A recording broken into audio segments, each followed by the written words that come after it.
Twelfth. In this video हम discuss करने वाले हैं नेक्स्ट टॉपिक को of this chapter, that is packaging of DNA helix. So DNA helix किस तरीके से यहाँ पर पैकेज हो रहा है वो हम अभी देखते हैं। सो प्रीवियस जैसे कि हमने पढ़ लिया था कि जो दो बेस पेयर होते हैं, जैसे कि हमने डीएनए का स्ट्रक्चर पढ़ा था, और डीएनए के स्ट्रक्चर में जो दो बेस पेयर हैं, इन दो बेस पेयर की जो बीच का डिस्टेंस है वो हमने देखा था, दैट इज़ 0.234 नैनोमीटर, राइट। सो ये नैनोमीटर में हमने यहाँ पर इसका डिस्टेंस देखा है। अगर इस नैनोमीटर को हम मीटर में कन्वर्ट कर दें तो वो क्या आएगा, दैट इज़ 0.34 इंटू 10⁻⁹ मीटर। सो ये आपने डिस्टेंस निकाली किसकी, दो बेस पेयर जो कि साथ साथ में अरेंज है, एक बेस पेयर एंड देन उसके बाद नेक्स्ट बेस पेयर, तो उनके बीच की जो डिस्टेंस है वो यहाँ से आपने निकाली इन मीटर्स। वहीं अगर हम एक कंप्लीट डीएनए की लेंथ निकालना चाहते हैं, एक कंप्लीट डीएनए का जो डबल हेलिक्स स्ट्रक्चर है, सारे मैमल्स में डबल हेलिक्स स्ट्रक्चर पाया जाता है। सो एक टिपिकल मैमेलियन यानी कि नॉर्मल मैमल्स हैं विद द टिपिकल कैरेक्टरिस्टिक्स, सो उसकी अगर हम डिस्टेंस निकालना चाहें, उसमें लेंथ की, डीएनए की लेंथ की कितनी डिस्टेंस होगी, सो उसको हम कैलकुलेट कर सकते हैं बाय द सिंपल मल्टीप्लिकेशन। कैसे मल्टीप्लिकेशन करेंगे, जो total number of base pair है, total number of base pair जो वहाँ पर मौजूद है, जो कि आपस में क्या हो रहे हैं, ज्वाइन हो जा रहे हैं, उन बेस पेयर को हम जो डिस्टेंस है, यानी कि फर्स्ट तो जितने बेस पेयर वहाँ पर अटैच है, जैसे कि मान लीजिए ये है आपका डीएनए, ठीक है, और इसमें जितने बेस पेयर 1 2 3 4 5 6 7 8 9 10 11 इस तरीके से करके उन्होंने बेस पेयर को काउंट कर लिया। एंड बेस पेयर को काउंट करने के बाद हर एक बेस पेयर के बीच का डिस्टेंस कितना है वो भी इन्होंने मेंशन किया, 0.34 इंटू 10⁻⁹ सो बस अब आपको क्या करना है कि जितने भी बेस पेयर मौजूद हैं उनको आप इस डिस्टेंस से मल्टीप्लाई कर दो। सो कॉमनली एंड नॉर्मली जो मैमल्स होते हैं उनमें इतने बेस पेयर तो मौजूद होते ही हैं, ज़्यादातर 6.6 इंटू 10⁻⁹ बेस पेयर मौजूद होते हैं। तो अब इन बेस पेयर को हमें मल्टीप्लाई करना है विद 0.34 इंटू 10⁻⁹ बेस मीटर पर बेस पेयर। मीटर क्यों बता रहे हैं, बिकॉज हमने इसको मीटर में यहाँ पर कन्वर्ट किया है बेटा, नैनोमीटर में बहुत छोटा था तो हमने मीटर में उसे कन्वर्ट किया क्योंकि हम प्रॉपर एक डिस्टेंस निकाल सकें।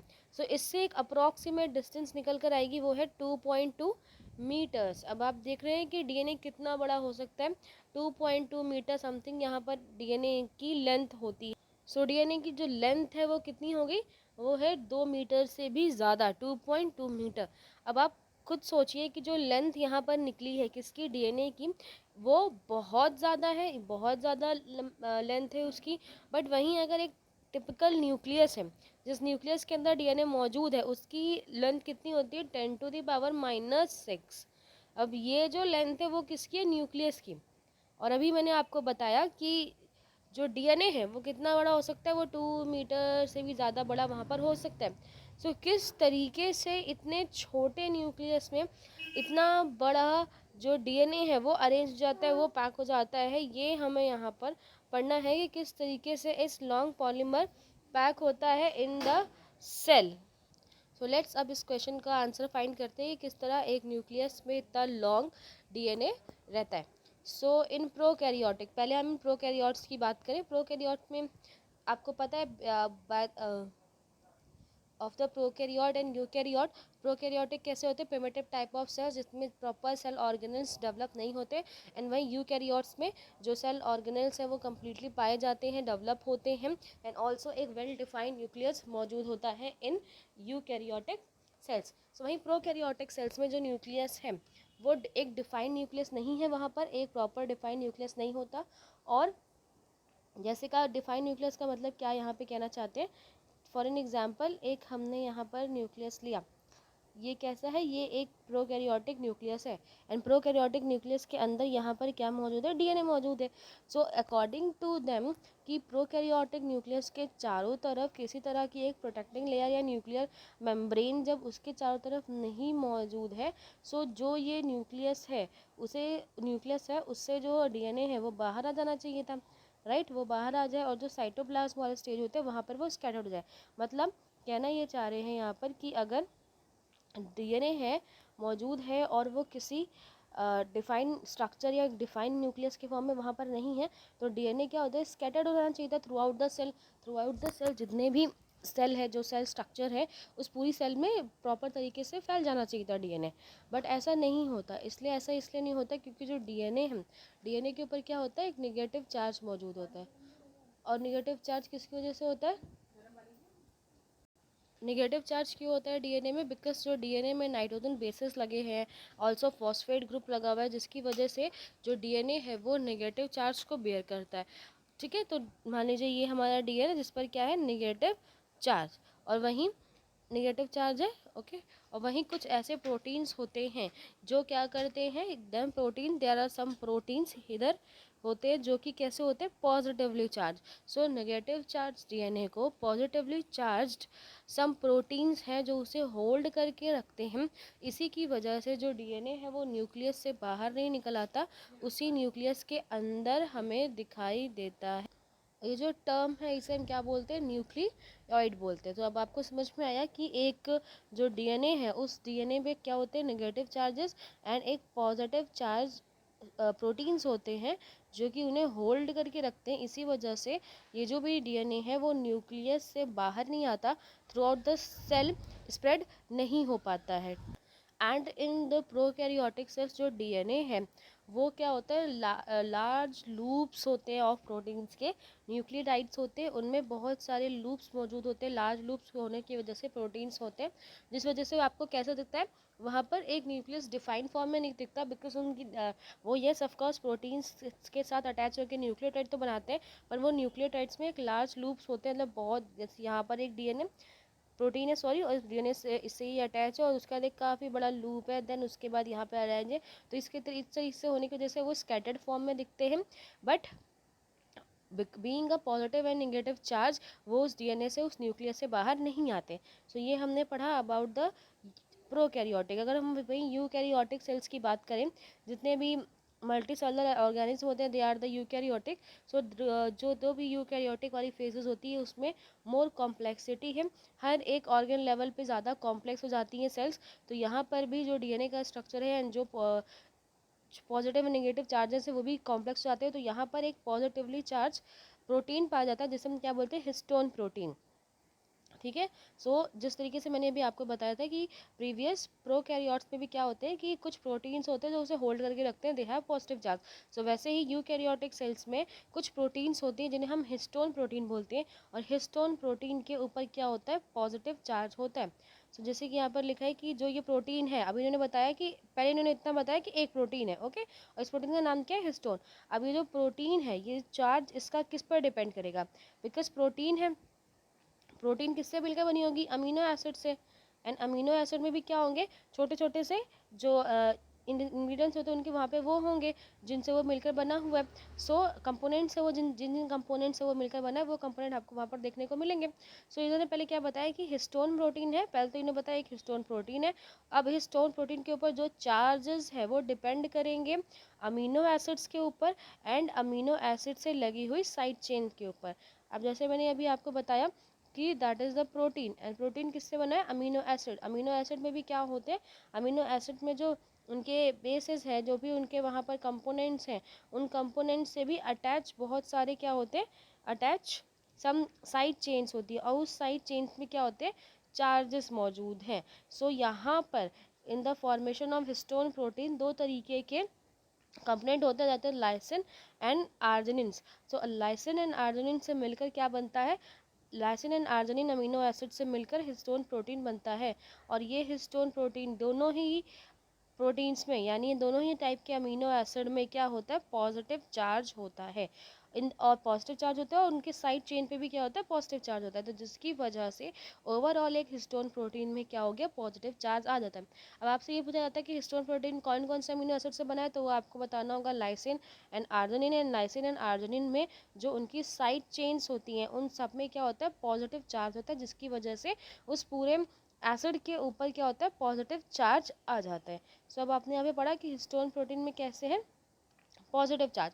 अब होता क्या है, जो हिस्टोन प्रोटीन्स होते हैं उनकी 8 मॉलिक्यूल्स, मतलब एक हिस्टोन प्रोटीन, फिर दूसरा, तीसरा, चौथा, पांचवा, छठा, सातवां, आठवां, इस तरीके से 8 उसके मॉलिक्यूल्स आपस में कंबाइन होकर एक बिग हिस्टोन प्रोटीन यहाँ पर बनाते हैं। एंड ये जो हिस्टोन प्रोटीन है ये क्या होता है, इसको इस प्रोटीन को हम क्या कहेंगे, हिस्टोन ऑक्टामर, इसे हम क्या बोलते हैं, हिस्टोन ऑक्टामर बोलते हैं। ठीक है, 8 मॉलिक्यूल्स ऑफ हिस्टोन प्रोटीन के आपस में ज्वाइन होकर एक हिस्टोन ऑक्टामर हमें बनाकर देते हैं। अब जैसे कि मैंने पहले भी आपको बताया था कि जो डीएनए है वो कैसा है, निगेटिवली चार्ज है because of their nitrogen bases and phosphate group, जिस वजह से वो क्या होता है, निगेटिव चार्ज होता है। एंड निगेटिव चार्ज होने की वजह से ये क्या करता है, ये जो ऑक्टामर बना है, हिस्टोन ऑक्टामर बना है, ये इस ऑक्टामर के चारों तरफ क्या होता है, डीएनए इस तरीके से अरेंज हो जाता है। फिर से अगर मैं बताऊं कि ये एक हिस्टोन प्रोटीन और एक डीएनए है जो इसके अराउंड में है, बिकॉज ये कैसा है, पॉजिटिव चार्ज, डीएनए पे क्या है, निगेटिव चार्ज, जिसकी वजह से वो इसी के चारों तरफ एक हेलिक्स मॉडल में क्या होता है, अरेंज हो जाता है इस प्रोटीन को प्रॉपर रैप करते हुए।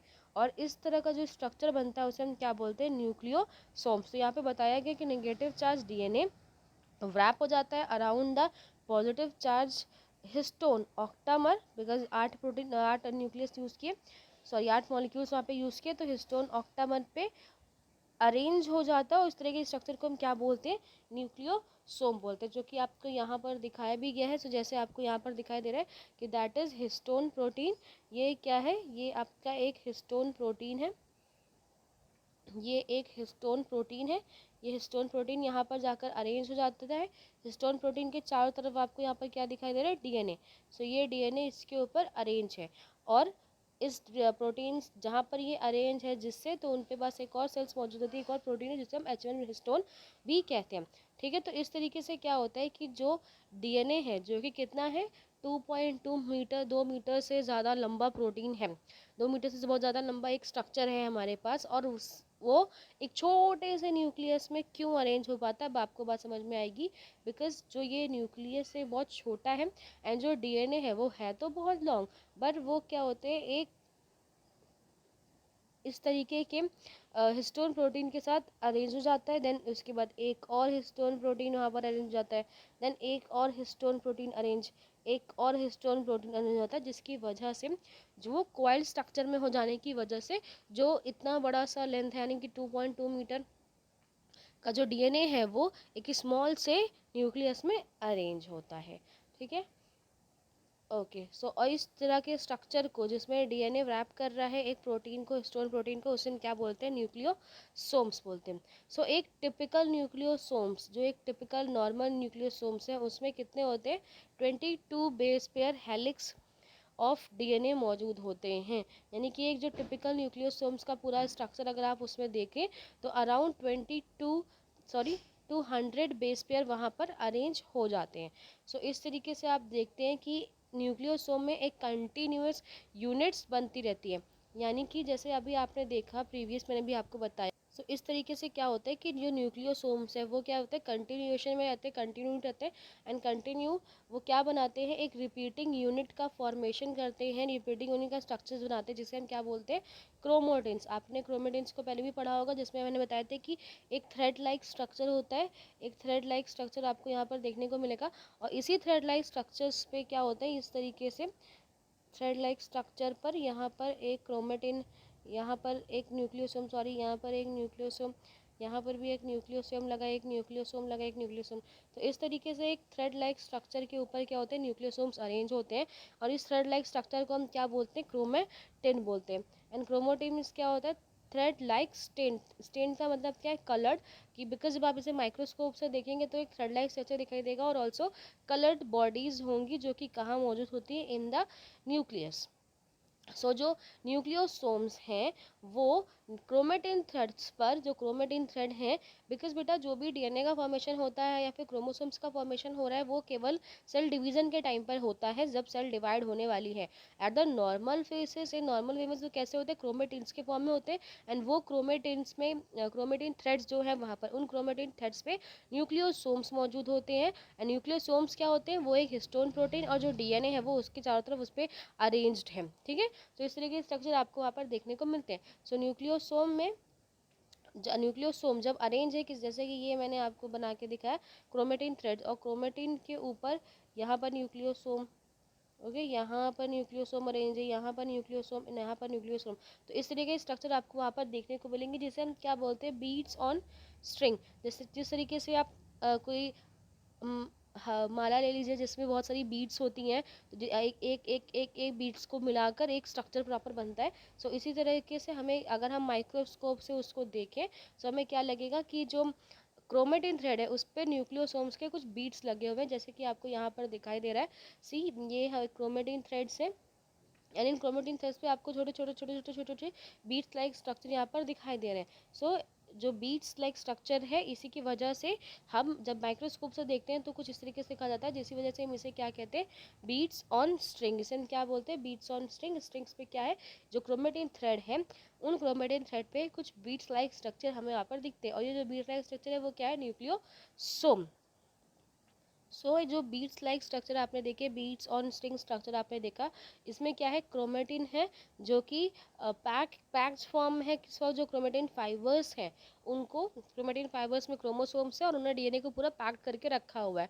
लेकिन जब फर्दर क्या होता है, सेल डिवीज़न की प्रोसेस होनी है, एंड सेल डिवीज़न में क्या बनना है, क्रोमोसोम्स बनना होता है। तो जो further next cell division process हो रही होती है, देन ये जितने भी स्ट्रक्चर, ये क्रोमेटिन थ्रेड्स आपने देखे, ये क्या होते हैं, जो क्रोमेटिन थ्रेड्स अभी आपने देखे वो क्या होंगे, कंडेंस होंगे। जो क्रोमेटिन थ्रेड है वो कंडेंस होते हैं, यानी पास पास आना स्टार्ट करते हैं, और ज़्यादा कॉइल्ड और कंडेंस होकर वो मेटाफेज फर्स्ट, जो मेटाफेज होती है, उस मेटाफेज में सेल डिवीज़न के टाइम वहाँ पर हमें क्या दिखेगा, क्रोमोसोम दिखेगा। जैसे मैंने पहले भी आपको बोला, बिकॉज ऑल द टाइम वहाँ पर क्रोमोसोम्स नहीं दिखाई देते, सिर्फ जब हम सेल डिवीज़न या सेल डिवाइड होने वाली है, तब जितने भी क्रोमेटिन थ्रेड्स हैं वो क्या होते हैं, कंडेंस होने लगते हैं, बहुत क्वाइल्ड हो जाते हैं, बहुत कंडेंस हो जाते हैं, तब आपको वहाँ पर क्रोमोसोम्स लाइक स्ट्रक्चर देखने को मिलेंगे। अदरवाइज वहाँ पर सिर्फ आपको क्रोमेटिन थ्रेड्स दिखाई देते हैं, एंड इन क्रोमेटिन थ्रेड्स पर क्या होते हैं, न्यूक्लियोसोम्स अरेंज होते हैं। एंड जैसे ही जब सेल डिवीजन प्रॉब्लम होगी तो ये कंडेंस होना स्टार्ट करेंगे, और न्यूक्लियस का, सॉरी, क्रोमोसोम्स का फॉर्मेशन यहाँ पर होता है। The packaging of, so packaging, जैसे मैंने भी आता है, जिस तरीके से हमें जब सेल डिवीज़न में क्या करना है, उसको और कंडेंस करना होता है, तो उस टाइम पर जो क्रोमेटिन्स है, क्रोमेटिन्स में एक लार्ज अमाउंट ऑफ प्रोटीन्स की ज़रूरत होती है, एंड ये प्रोटीन्स क्या करते हैं, कलेक्टिवली उन्हें जो भी कंडेंस होने वाली प्रोसेस है, बिकॉज सेल डिवीज़न में क्या होंगे, क्रोमेटिन्स पहले जो थे, पैक्ड क्रोमेटिन्स जो पहले से पैक्ड हैं, पैकेजिंग हो चुकी है उनकी, अब उन पैकेजिंग को वापस और कंडेंस करने के लिए एक सेट ऑफ प्रोटीन्स चाहिए होता है, और ये कलेक्टिवली, इसे हम क्या बोलते हैं, नॉन हिस्टोन क्रोमोसोमल प्रोटीन। सो वापस से जब हमें फॉर्मेशन करना है, देन वहाँ पर नॉन हिस्टोन क्रोमोसोमल प्रोटीन्स मौजूद होते हैं, जिसकी वजह से और कंडेंसेशन प्रोसेस होती है, एंड क्रोमोसोम हमें वहाँ पर देखने को मिलेंगे। कुछ ऐसे भी हमने यहाँ पे स्ट्रक्चर देखे हैं इन टिपिकल न्यूक्लियस, जिसमें कुछ रीज़न होता है क्रोमेटिन का। फॉर एग्जांपल, ये क्रोमेटिन थ्रेड्स मैंने आपको बनाकर दिखाया, जिसमें कुछ ऐसे रीजन होते हैं जो लूजली पैक्ड है, यानी कि जैसे कि यहाँ पर एक प्रोटीन है, हिस्टोन प्रोटीन यहाँ पर है, और एक हिस्टोन प्रोटीन यहाँ पर है। तो ये जो हिस्टोन प्रोटीन है वो तो बहुत टाइटली पैक्ड है, ये वाला हिस्टोन प्रोटीन भी बहुत टाइटली पैक्ड है, बट इसका बीच का जो आपको थोड़ा सा रीजन दिखाई दे रहा है, ये लूजली पैक्ड है हल्का सा।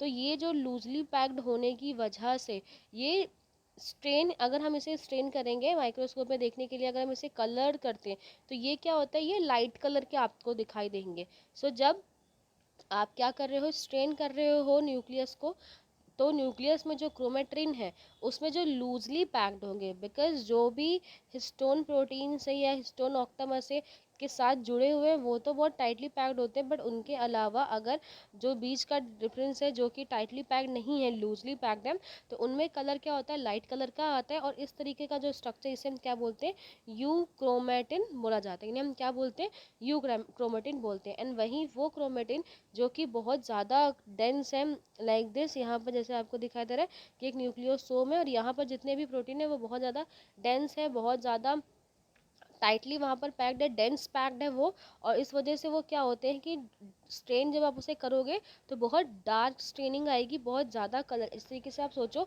कि अगर आप प्रॉपर स्ट्रेन कर रहे हो तो ये डार्क, ये लाइट, ये dark, then light, then dark, then light, तो इस तरीके के स्ट्रक्चर आपको दिखाई देंगे इन द न्यूक्लियस। क्रोमेटिन्स में कुछ इस तरह के स्ट्रक्चर दिखाई देंगे। सो जो डेंसली पैक्ड है, प्रॉपर पैक्ड होते हैं, एंड ऑल्सो स्टेन है, डार्क फॉर्म में स्टेन होते हैं, तो उसे हम हेट्रोक्रोमेटिन बोलते हैं।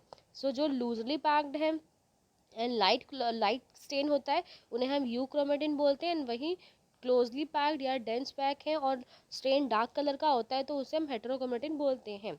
एंड दिस क्रोमेटिन यानी कि यू क्रोमेटिन आगे जाके बेटा जो जो ट्रांसक्रिप्शन की प्रोसेस होगी, जिसमें क्या है, डीएनए से क्या बनने वाला है, मैसेंजर आरएनए, डीएनए से मैसेंजर आरएनए बने, और मैसेंजर आरएनए बनने के बाद उससे वो प्रोटीन्स बनने का फॉर्मेशन होता है। सो ये जो ट्रांसक्रिप्शन की प्रोसेस है, ट्रांसक्रिप्शन प्रोसेस में कौन ज़्यादा एक्टिव होता है, यू क्रोमेटिन ज़्यादा एक्टिव है। क्यों ज़्यादा एक्टिव है? बिकॉज वो लूजली पैक्ड होते हैं, वो बहुत ईजिली वहाँ से कोडॉन्स जो भी होते हैं, जो भी नाइट्रोजन बेसेस हैं, A U G A U B, जो ए यू जी सी, ये सारे वहाँ से इजीली मूव हो सकते हैं एंड अप मैसेंजर आरएनए के पास जाते हैं, जिनसे मैसेंजर आरएनए फॉर्म होगा एंड देन प्रोटीन्स का फॉर्मेशन होता है।